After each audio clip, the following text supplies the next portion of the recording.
Hello everybody, welcome to another quick video and welcome to the Lake District.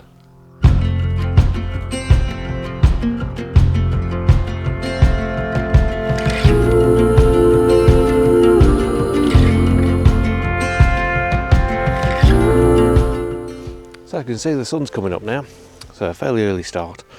But what I want to cover today is honeypot locations. Now there's a big sort of thing about you shouldn't really go chasing after sort of the shots that other people have got and stuff like that. But somehow, especially if you're sort of practicing and sort of just really sort of getting going, it could be really handy to go to places that have been covered fairly well and try to put your own stamp on it.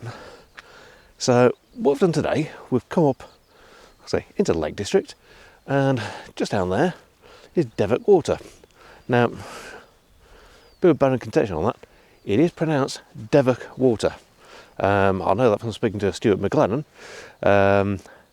Most people would pronounce it as Devoke. But yeah, so you can always tell someone that's sort of spoken to someone local. It is Devoke Water, and it's the largest tarn in the Lake District.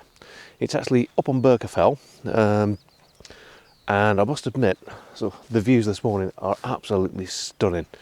Absolutely glorious views over towards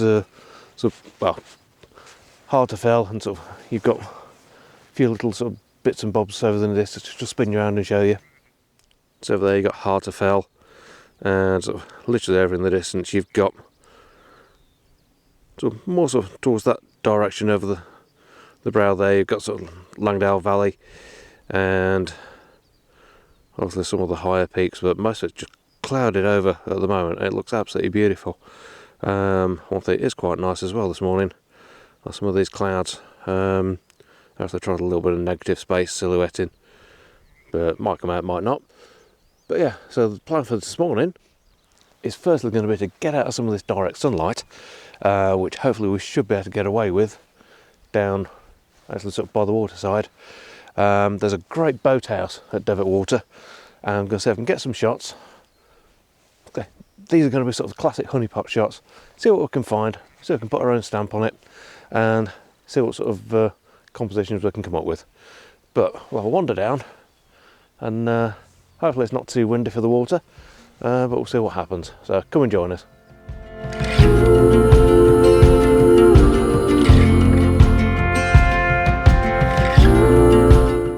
So down at the waterside at the minute, it's very boggy underfoot down this bit as well.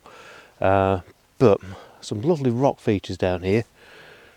Again, it's the sort of thing that's done to death, but rocks in the foreground do quite work. Nice bit of water. Just over there, we've got the boathouse, which I think I'm going to use as a bit of a focal point this morning. But yeah, just looking out over the water. Gone high res, so I've got a slight smoothing to the water, so it's not quite as ripply as it looked here. Clouds have started behaving nicely as well, and it's starting to look really quite nice. To the point it's actually not as cold as I was expecting, so I might switch to the cap soon. Mainly because once that sun comes out, it is actually quite bright, but we're hoping it will sort of stay behind the clouds for most of it, to give us little patches of light and start playing with it. But we're going to carry on now. Sorry, I just got a flyby by a rock pipit.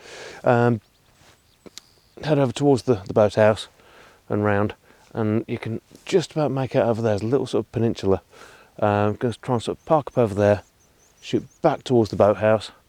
Hopefully the clouds will play nicely, which they're doing so at the minute, and we'll get some nice features, some really nice look to it. And obviously as we wander around, so any other shots pop up, we'll get a few on the way. What I know is what I know. So I made it down to what's going to be our main feature for this morning. That there is the old boathouse. From this angle it's quite pretty, it's not bad. There's a bit of a leading line with some rocks down here. Just swinging around you can see those. Not too bad. Where we're going to head though is just over there. Essentially the peninsula sort of runs around. It gives you a straight shot in towards the front of the boathouse. I've already spotted a couple of rocks over there we might be able to use, and maybe some of these reedy grasses that we've got If that works well, could be able to use that as a foreground, just like leading you up into it, so it almost like part obscures it and sort of gives it almost sort of that area, sort of leads you sort of across, so it sort of tells a bit more of a story about where you are, so it's not just like, oh, there's a boathouse. So yeah, play with it a bit and see what we can come up with.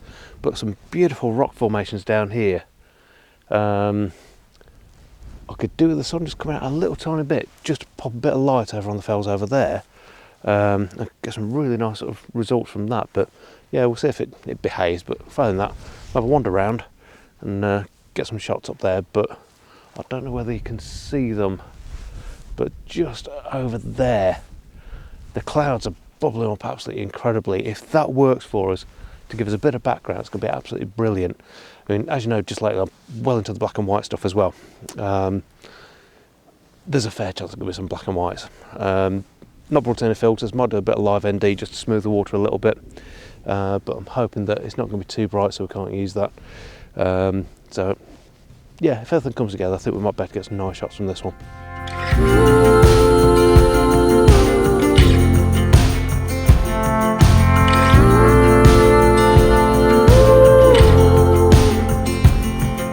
The common ground of difference.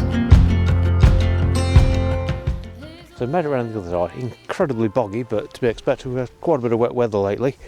Got the boathouse in the distance. The light just been a little bit too harsh over there, so I think this is going to be a big black and white feel to it. But just over the way, just coming over the distant fells, some absolutely amazing grumpy cloud just rolling over. Might end up sort of doing a couple of shots from a bit further along. But yeah, got some lovely rocks in the foreground here. So got sort of classic foreground. These grasses, like I say, which I think might work quite well. Unfortunately, the wind's got up like a right one, which kind of ruined the effect on the water. I don't think even live ND is going to take that down. I'll just spin you around so I'm not completely dark. There we go.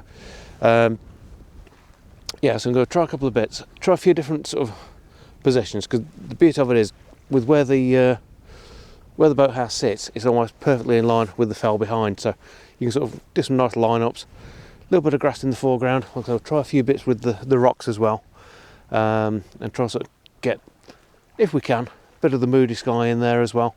Because I'm feeling so much black and white. The light's not doing what I wanted it to.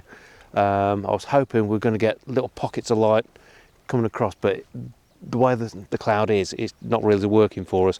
Bit of a shame, but we'll work with what we've got, which is always the case. Work with what you've got, see what you can make out of it. But those clouds over in the distance, I mean, I'll spin you around. I'll just zoom in on them for you so you can have a look. There we go. Just get this to focus up. Look at that.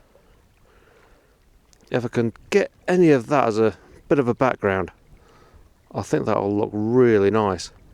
But like I say, everything seems to be a little bit silhouetted at the moment, so I'm thinking I'm going to play a little bit with it, possibly do a little bit of bracketing, but we'll see what we get. But yeah, let's try and get some shots rattled off. Today, fixed at ISO 200, it's plenty bright enough. F8 for everything that I'm doing. I'm basically just let the shutter speed sort itself out. It's fairly quick because it is, even though it's clouded over, it's quite bright. But yeah, let's get some shots done.